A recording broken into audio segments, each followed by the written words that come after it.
Hey everybody, welcome to the Social Media and Politics podcast, bringing you expert insights into how social media is changing the political game.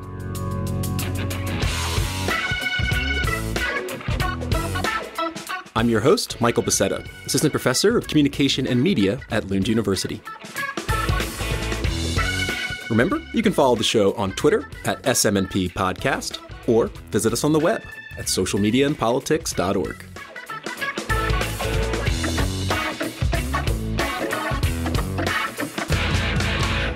All right, y'all. Thanks so much for tuning in. I'm just back home after returning from Seattle, where I attended the American Political Science Association's annual conference, which was partly in person, but don't worry if you didn't go. You didn't miss too much. There weren't too many people there. But what I noticed about Seattle is that both businesses and the public were very strict on mask wearing, which was a bit of a shock for me coming from Sweden, where we don't have to wear the mask. So it's an interesting question about how do members of Congress in the United States signal mask wearing to the public through their social media images. And that's exactly what we're going to discuss today. My guest is Dr. Mirja Holman. She is an associate professor of political science at Tulane University. And Dr. Holman and her team conducted a study looking at the visual cues that members of Congress sent about mask wearing during COVID-19 using some computer vision tools and tried to uncover what factors might predict showing masks in images. So do things like partisanship, gender, or COVID-19 infection rates help explain when politicians would post a picture of themselves or of other people wearing masks? So the reason that I brought up the conference at the beginning is Dr. Holman and I sat down and had a conversation about this project, and it's unpublished, meaning it hasn't undergone peer review yet. But that's one of the things I've really wanted to do with this podcast from the beginning is highlight research before it comes out in print. And I think that's one of the great things about the podcast medium is that you can get insights out quicker and kind of circumvent the long waiting times it takes to get research into print. So we'll dig into that project. It's called Masking Concern, Congressional Social Media Images and Concern about COVID-19. And we'll also later on in the episode dive into another one of Dr. Holman's studies that's published in the American Political Science Review entitled Gender, Candidate Emotion Expression, and Voter Reactions During Televised Debates. And in this study, Dr. Holman and her team look at the audience effects of facial expressions and vocal pitch during German federal election debates, with a key focus on whether Angela Merkel's facial expressions and vocal pitch align with traditional gender norms. And that's a fascinating study also using computer vision. So that's kind of the through line through the episode here. But I'll put a link to that down in the episode description. And I must say, if you are an academic, you should definitely check out Dr. Holman's newsletter entitled Mirja Holman's Aggressive Winning Scholars, which has all types of motivational tips and tricks for navigating academia. So you can go to mirjaholman.substack.com to get that, or check out the link in the episode description. And finally, one last thing, we were recording in a conference room in a hotel, and there seemed to be some type of construction or something going on. So you might hear a little thumping throughout the episode, but I don't think it detracts from the quality of the conversation at all. So without further ado, let me turn it over to Dr. Mirja Holman. Again, she is an associate professor of political science at Tulane University. Dr. Holman, thanks for taking the time out. Welcome to the Social Media and Politics podcast. Lovely to be here. So before we dive into your research, I think we must discuss Mirja Holman's Aggressive Winning Scholars, your newsletter. You want to tell us a little bit about that? Yeah, so I write a newsletter largely focused on success in academia and helping people sort of demystify the processes of being a successful academic. Although I'll say I have friends who are not academics that are subscribers that really like it. The aim is useful, but also I don't take it myself very seriously.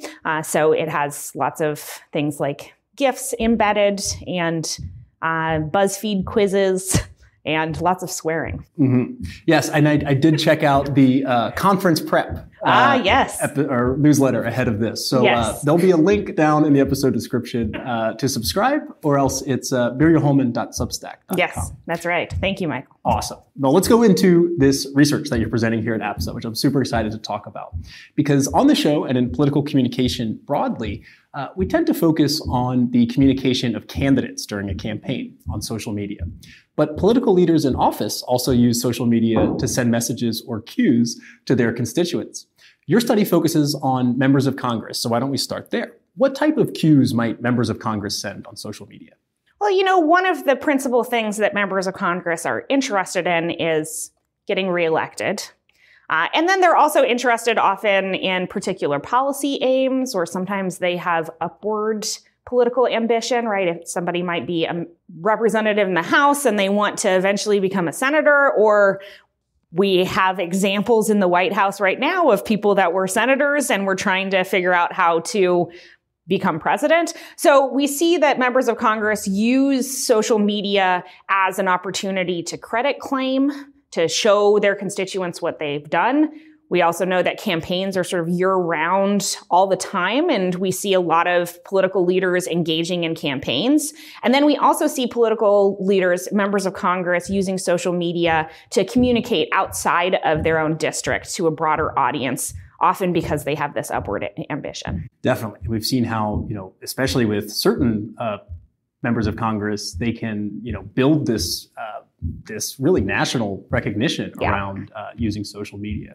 But in this study, the focus is specifically on images that members of Congress share on social media of people wearing masks, which is hard to believe that this is an object of study if we were thinking just a few years ago. Yes. So can you outline for us the main idea behind focusing on mask wearing through images? What might this reveal about congressional social media communication more broadly? Yeah, so we know that increasingly over the last couple of years, social media has really become an image place, right? This is a location where we see individuals share more and more images. We also have the emergence of a variety of platforms that are exclusively focused on images, like Instagram is an image-based platform. So as social media has expanded in use and as members of Congress use social media more and more, they also increasingly post images and videos to social media. But a lot of the research that's looked at members of Congress on social media has pretty much exclusively looked at text-based messages that members of Congress are sending. So that's sort of the first thing. We're interested in what kinds of images that members of Congress are using. But then we have this idea of, well, one thing that is a really interesting way to think about messages about COVID are whether or not people are posting images of individuals wearing masks. And this is a really clear way that you could send a message that you are taking COVID seriously or not. And it also is a way that you could communicate to your constituents appropriate behavior for them to engage in, right? This is sort of a traditional elite cue. So we set out with the idea that this might be something that we'd be able to detect in these images and potentially be able to do it in an automated fashion. We wouldn't have to look at all of those images individually. And in doing so, that could say something more broadly about when elites choose to provide particular cues on social media and the factors that might lead to some elites being more likely to post images compared to others. Definitely, because there's a lot of images, and we'll get to that. But before we dive into the methods, what were your main expectations about how members of Congress would depict mask wearing on their social media accounts? Because on the one hand, we've all seen how polarized this debate about mask wearing has been in the United States. But you also note in the paper how during times of crisis, partisan differences can flatten and the public unites around a policy in what is sometimes called the rally around the flag effect. So which scenario did you expect going into the study? This kind of polarization or more of this, rally around the flag unification? So going into it, we really thought that the story was going to be about polarization, that if you think about the sort of big stories about mask wearing in the United States over the last year and a half, we have things like Donald Trump regularly sort of mocking mask wearing, or on the same day that the CDC issues a recommendation of a mask mandate, Donald Trump comes out and says, but also you don't have to do it if you don't want to. And mocks Joe Biden for wearing a mask. We see that there are several members of Congress that would sort of routinely push back against mask mandates in places like inside the US Capitol. And so that, alongside the sort of growing partisanship in the United States, meant to us, we thought we were going to see big differences between Democrats and Republicans. We thought that we'll see Democrats early on be much more likely to be posting images of masks, and that will increase steadily throughout the course of COVID. And then maybe at some points where Republicans are forced to wear a mask or there's some kind of big thing that happens, like say the president gets COVID and has to go to the hospital, then we might see more masks. But we really did expect from the beginning that there would be this big partisan difference. And we'll get to that. But first, let's talk about how you actually classified these images depicting mask wearing. I think we should also clarify that it's not necessarily just the member of Congress wearing masks, but also just the presence of masks in the picture. Absolutely.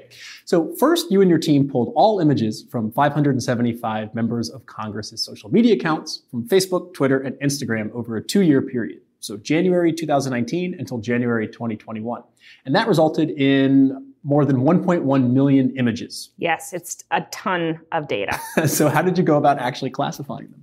So what we did is we started out with the task of identifying faces.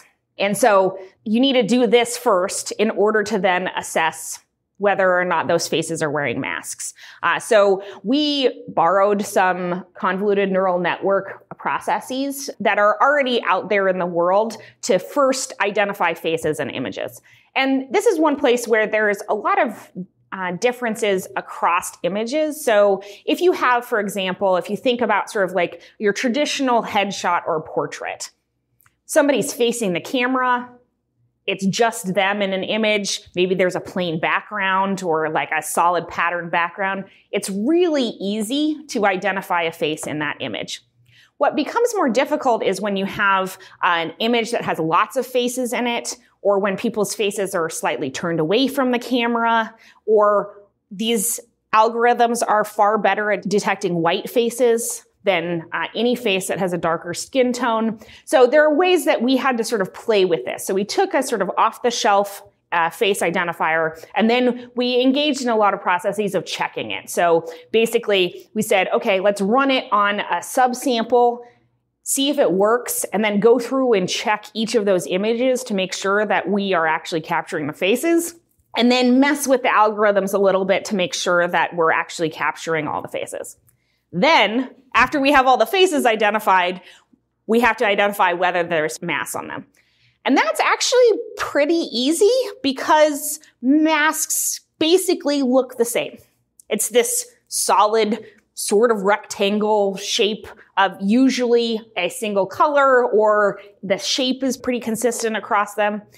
One place where we saw that the mask identifier repeatedly failed, and I'm pointing it at Michael right now, is people with big beards. Sometimes the mask identifier would say like, oh, this person's wearing a mask, and we're like, no, he just has a beard. But in general, the mask identifier is in many ways easier than the face identifier because masks sort of look the same across lots of settings. Yeah, and I can imagine also a lot of these, and I know you've worked with looking at the emotion detection and these kind of facial detection algorithms, and they seem to be really focused on mouth movements. So I guess if you take those away, that might be one key way for those algorithms to pick up on that.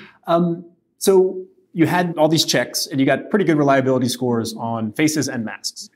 And once you had the images classified by masks and non-mask images, you statistically tested a number of factors that might explain the presence of images depicting masks.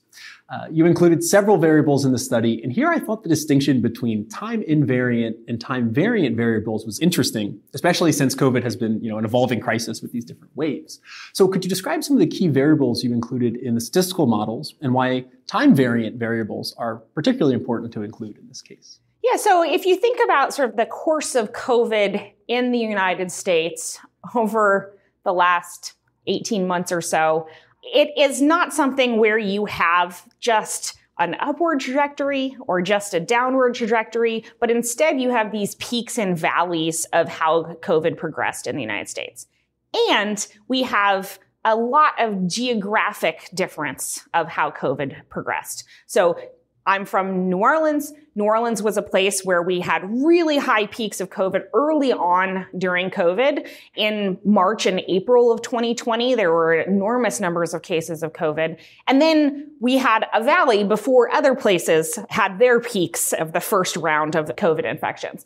So it's not just over time, there's variation, but it's also over time within geographies, there's variation. And so one of the things that we did is we looked at COVID rates in people's home districts or home states as a potential factor that might shape whether or not somebody posted images of people with masks on. Right, which makes sense because if there's more cases in your district or your state, you might be more likely to signal, hey, take this preventative measure. Maybe. We'll get to that. Yes. But I'm trying to think what else you had. So you had ideology. Yeah. DW nominate. Yes. Score, yes. Which maybe do you want to fill in our listeners on what that is? Yeah, so this is an estimation of where a member of Congress sits based on how that member of Congress has voted in a variety of key votes in Congress. And it is essentially the DW Nominate 1 score. There's two of them.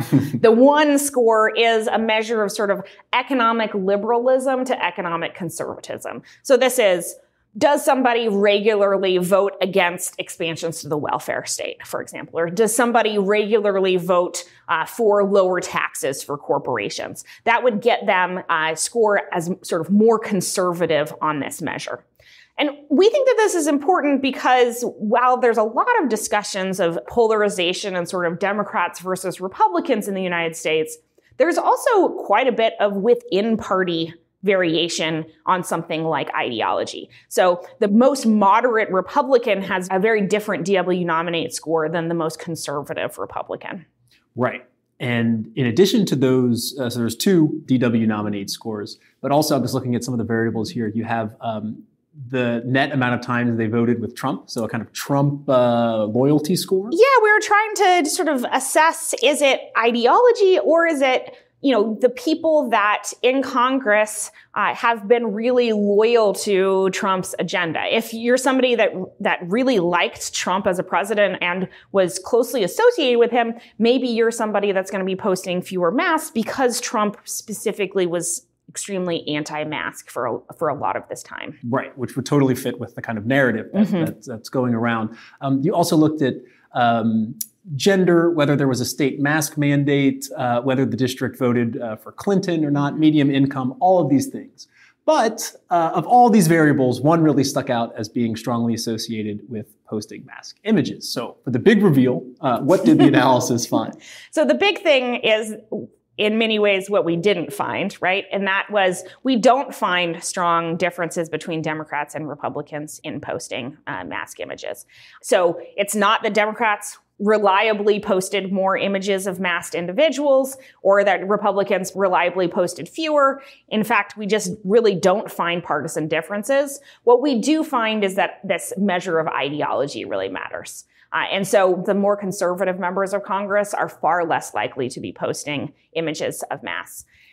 And, in some ways, this really makes sense if we think about mask wearing as not just a sort of component of trying to reduce the spread of COVID or a pandemic policy, but more representative of whether or not you agree that the government should regularly intervene in people's lives.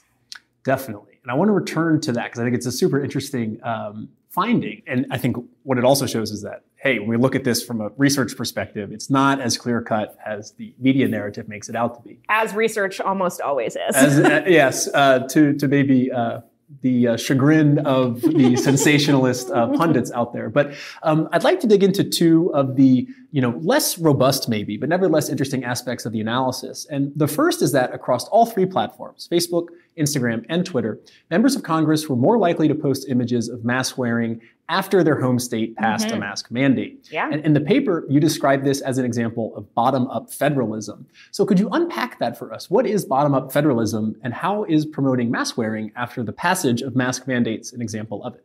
Yeah, so if we think about generally in the United States, any kind of policy, we have a federal system where there's both separated and shared powers between the federal and state governments. Local governments also play a role, although that's a little bit more complicated because they are sort of technically agents of state governments. And within this context, sometimes we see that individual states will try out a policy, right? We sometimes refer to this as states being the laboratories of democracy. And so they try out something and it works, and then other states adopt it. And then the federal government says, oh, well, we're going to adopt this. This looks like a great idea. This is sort of the traditional mechanism of policy innovation. It often is very slow, and it will be something like some state bans smoking indoors, and then slowly some other state bans smoking. And then finally the federal government's like, oh, well, we're not going to let smoking in federal buildings anymore. And it's, a years long process.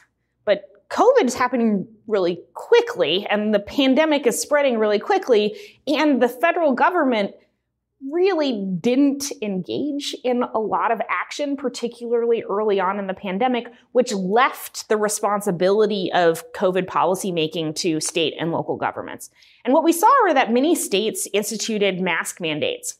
Luckily for us as researchers, they did so sort of in a slow rollout fashion, so we can evaluate when a senator or a member of Congress's home state adopts a mask mandate, and then see whether or not they're more likely to post masks after that happens. And so this is this example of, it's not the federal government leading and other governments following, but instead the state and local governments engaging in a policy action that we know now had positive effects for the reduction of the spread of COVID, and then individuals at the federal level responding to that. Right, and so it was a much smaller effect than ideology, but still it appears that when there was a state mask mandate, there would be more masks and pictures on these social media accounts. And, this also makes sense from the sort of perspective of social media itself, that a lot of what members of Congress post on social media are images of themselves or other people when they go home to their districts to engage in campaigning or lobbying or casework. And so if your home state has a mask mandate, even if you don't agree with that mask mandate, if you're going back there, you got to put a mask on. You're going to have to take some pictures of yourself in a mask with other people that are wearing masks. And speaking of the social media component, the other thing I wanted to highlight was that because you compared these three platforms, you can kind of disentangle these models by each platform. And what I thought was really interesting is that when you look at the time series, so you had a sort of data point for every week in the time period you looked at. And what's interesting is that if you look at Facebook and Twitter, there's really almost no variation between the two platforms. And mostly we see Democrats more likely to have mask pictures. And there's a little bit also of, we call it sort of like lead and follow that happens on Facebook and Twitter, where in any given week, Democrats will up the share of masked photos, and then the next week, Republicans sort of follow that, right? And so it's this pattern where the parties are engaging in parallel actions, just separated by time a little bit. But that's not the case on Instagram. No. When you look at Instagram, if you randomly chose a week, it could either be more Republican or more Democrat. So what do you think explains that kind of Instagram outlier status? It's a great question. So one of the things that is really interesting about thinking about Instagram in comparison to Facebook and Twitter is that on Facebook and Twitter, you can post an image, but you don't have to post an image. You can just post something that has text. And there are lots of posts by members of Congress that are just text-based. Instagram, you have to post an image. That's how you post to Instagram, is you have to post an image. So one possibility is that if we filtered out posts that just had images and no text, maybe it would look like that on Twitter and Facebook. But the other thing I think that's going on is that there are very different audiences for Instagram, Facebook, and Twitter. Instagram is a far younger audience. It's a less politically engaged audience. And it's far more a platform where members of Congress are trying to engage in outreach to particular groups to get them to follow them that don't normally follow them. Facebook is, maybe this will be offensive to all of your listeners that use Facebook, but Facebook is for old people, right? This is like the argument is like, no young people have Facebook anymore. And it's primarily people that already are followers of the representative that like their pages and are engaged on Facebook. And then Twitter is sort of this broad campaigning apparatus. And it's a lot of like members of Congress talking to each other on Twitter or getting in fights with each other on Twitter. So part of what we think is happening is that Instagram is these members of Congress trying to appeal to younger voters and get them to support them. And younger voters were more likely to think that the pandemic was happening and potentially need the elite cues to wear a mask. Yeah, and for many of them, probably in school and forced to wear a mask. Yes, that's right. But I want to circle back to this key finding that it was really ideology that is explaining. And I think what's interesting about it is that it's, there was a little bit of an effect for the state mask mandates, but it was mostly driven by ideology, or at least having a conservative ideology within the Republican Party predicted not wearing a mask. Yes. And I think that's really interesting because when I first read the study, I was like, well, this is only one predictor. So it's almost the null finding. That's interesting. But when I thought more about it, I think it gets this idea of visual cues that you talk about in the paper, which is it seems that the mask debate through images has been politicized as this political symbol, but only for a faction of the Republican Party and not for wearing masks, but not wearing masks as a cue. So how do you interpret this finding about ideology broadly? I mean, having this effect more than any other variable predicting depiction or the lack of depiction of masks in pictures. You have to kind of wrap your head around it a little bit. Yeah. The depicting the absence is a funny way to say it, but that is what we find, right? It's that the more conservative members of the Republican Party, and really only of the Republican Party, are the ones that are routinely never posting images of people wearing masks or regularly posting images of people maskless deep in the pandemic when almost everybody else is posting images of people with masks. So one piece of this is about this sort of general, well, the government can't tell me what to do kind of approach, right? So if you fundamentally don't believe that the government should have the ability to interfere with your life, then something like a mask mandate is going to be incredibly offensive. And we've seen rhetoric around this from political leaders of this idea that this is taking away our freedoms to force somebody to wear a mask. And indeed, today in the United States, a lot of the discussion around, for example, requiring masks in schools for children is about like, oh, well, we're teaching them to give away their freedoms.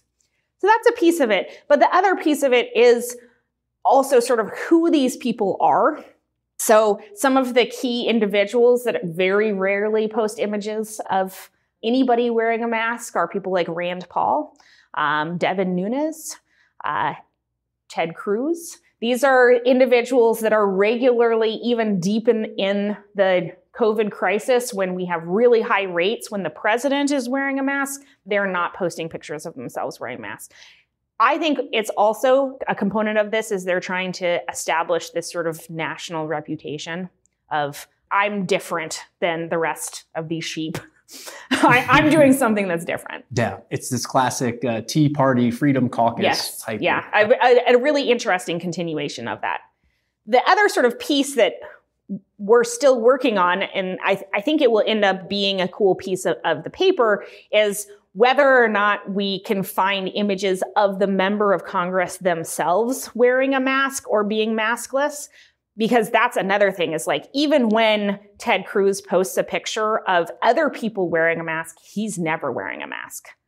And so even if he's in an environment where everybody else has masked up, he never posts a picture of himself wearing a mask. So that's also a really interesting sort of additional question we're going to ask is, how does this track with the member of Congress themselves being willing to be photographed in a mask?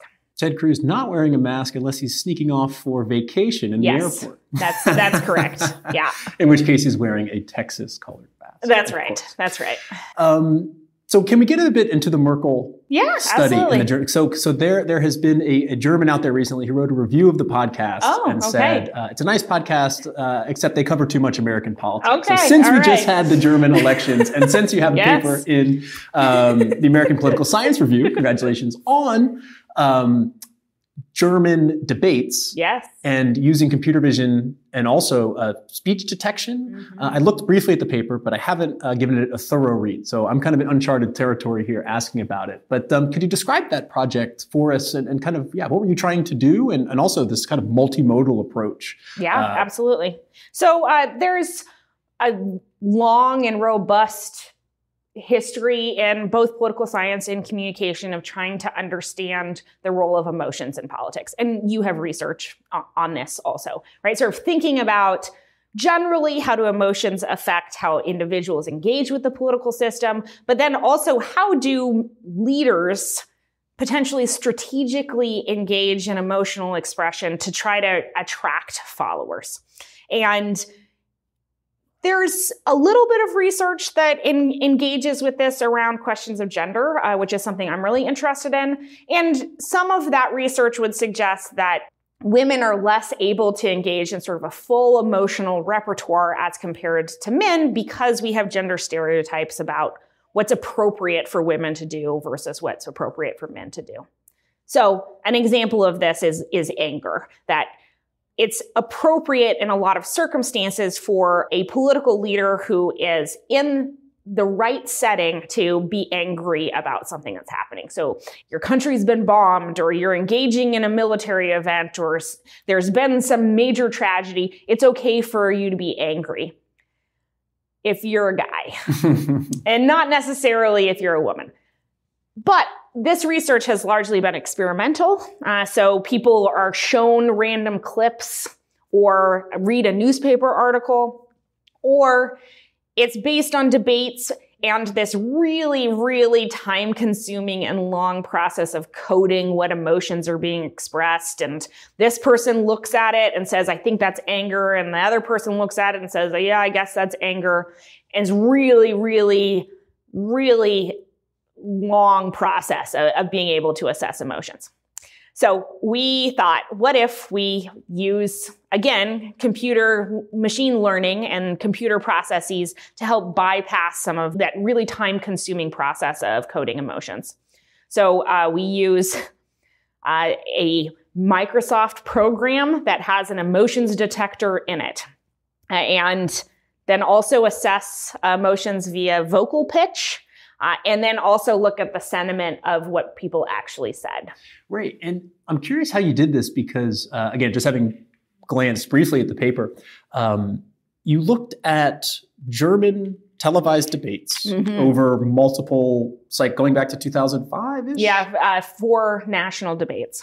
So on the one hand, which I think is really cool, you take the video data and then you splice it into image frames and run that through the emotion classifier, which is cool. And then you have the vocal pitch analysis, but then you also have a measure of audience response. Yes. How did you get that? So we were very lucky that a whole set of researchers in Germany have, for each election, collected these real-time responses from a randomly selected group of German voters. So they would recruit this group of German voters to come to a studio to watch the debate as it was happening live. And each of them was given a dial. And if they liked what Merkel said in the debate, they turned that dial to the left. And if they liked what her opponent said, they turned that dial to the right. Or if they disliked what her opponent said, they turned it to the left. And if they disliked what she said, they turned it to the right? So we have this sort of second by second reactions from a representative sample of voters for each debate. So that lets us connect the emotions that the candidates are expressing in each given second in that debate with how people are reacting in the audience to it. Yeah, it's interesting because, Angela Merkel is also known for not being so emotional, right? Very stoic politician, which gets to this, it makes it an interesting case to test this, as you call the role congruency between what we expect from a female leader, because Germany is just an outlier in so many respects, right? A woman head of state, but also a relatively emotionless woman head of state. Yeah, and we argue, I hope successfully, that this is sort of the least likely scenario to detect gender differences in both emotional expression and how the audience responds to it, right? So she is purposefully low emotion. She has told biographers, like, no, I try to be constrained. I try to not express my emotions. She wears the same outfit all the time, so she just looks the same all the time. She's really tried to eliminate any possibility that people are going to think of her as overly emotional or too angry or anything like that. And so how did that come through in the data? I mean, looking at these different debates, did you detect emotion from her? We do detect emotion from her, not very much. She certainly expresses far less anger than her male opponents do. Her male opponents express a lot more anger than her. She does express happiness, though, throughout the debates. And when she does express anger, the audience does not like it. They really punish her for it, whereas they reward her male opponents when they express anger.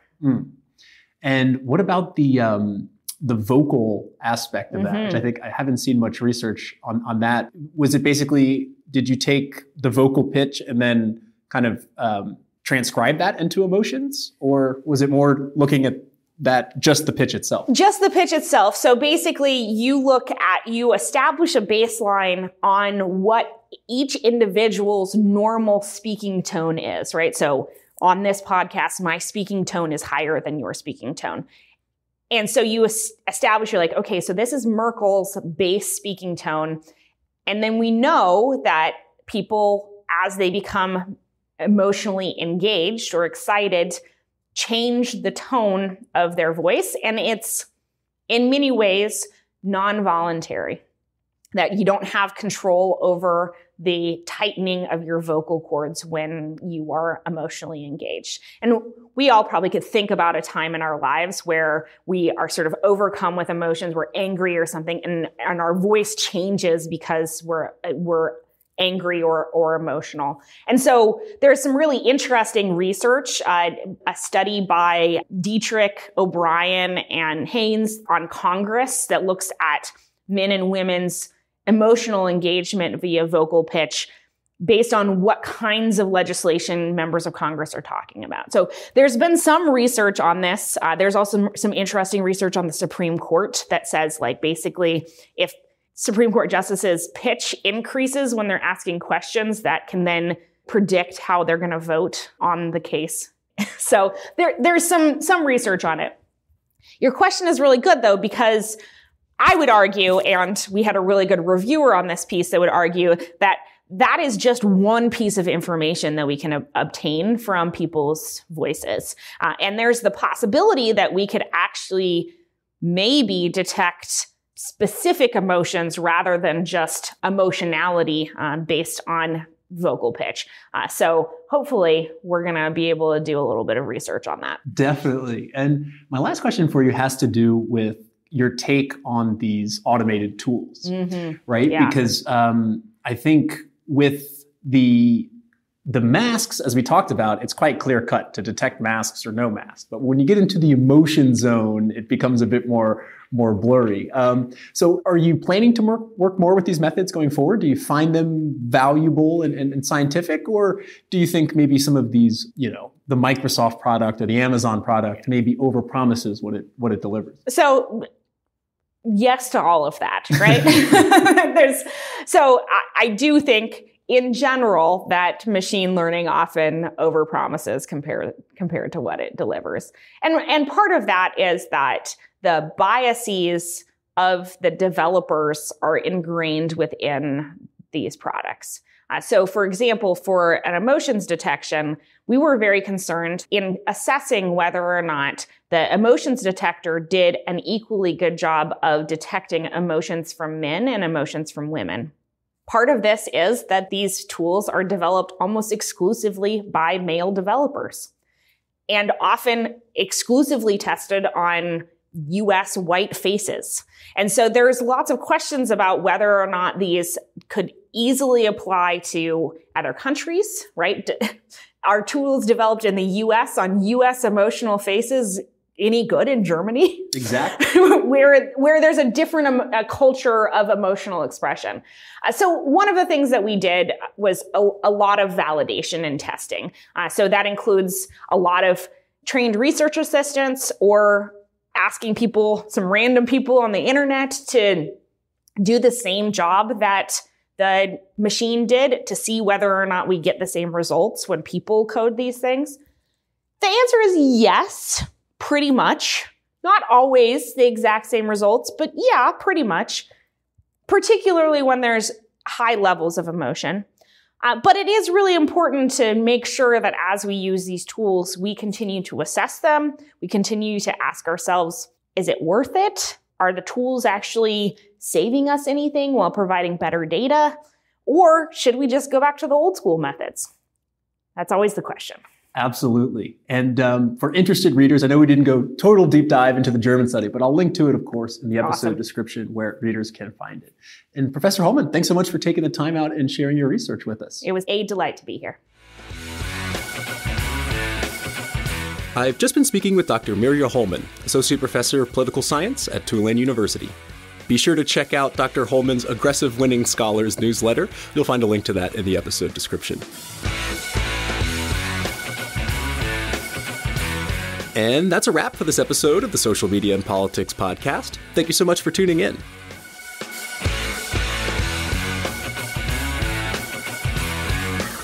Next time, I'll be speaking with Dr. Tamar Mitz from Columbia University, where we'll be discussing her research using social media data to understand online terrorist radicalization. But until then, I'm your host, Michael Bacetta, signing off from Elma. See you next time.